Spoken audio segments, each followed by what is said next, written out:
Hey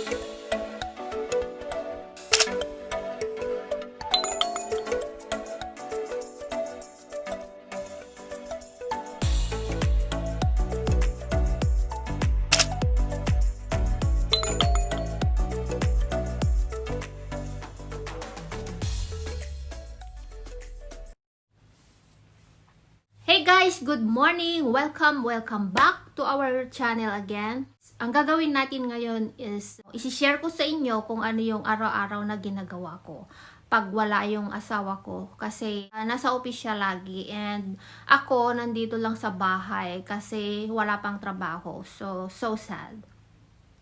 Siyempre, nakakamiss ang tumanggap ng salary. You know what I mean.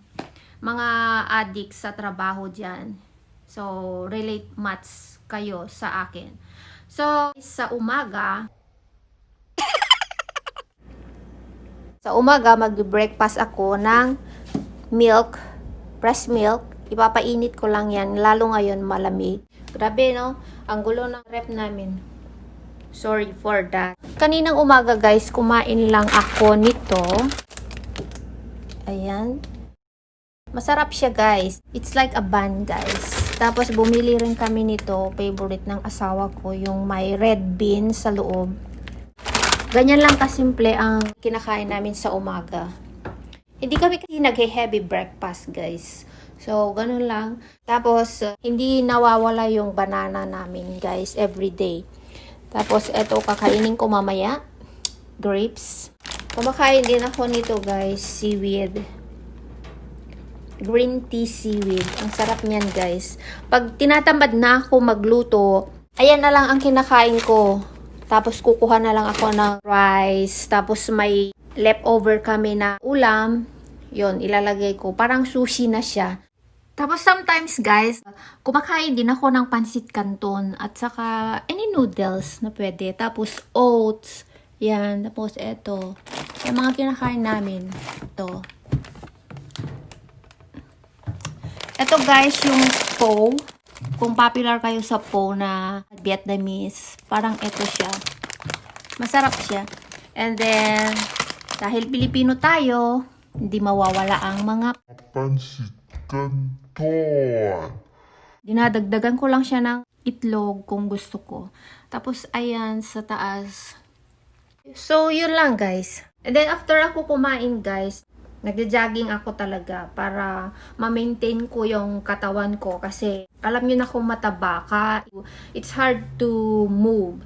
Ako nasanay na galaw ng galaw. So, I recommend, guys, na mag-exercise kayo everyday kahit lakad-lakad lang, maglinis ng bahay, exercise na rin yun.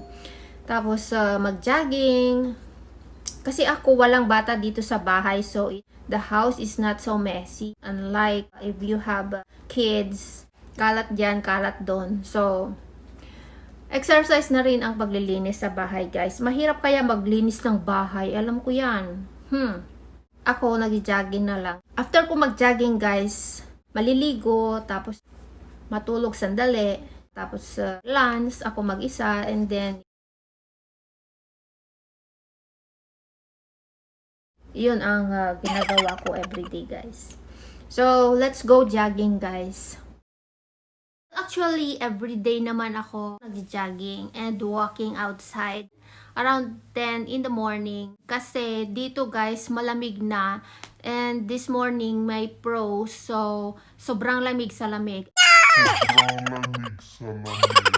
Sobrang lamig ulit sa labas. So, I waited for the sun comes out first before na lalabas para matanggal yung pros. Kasi malamig siya, lalo na pag mahangin. So, ngayon lumabas na yung araw. Pwede na tayong lumabas na mag-jogging. So, let's go, guys!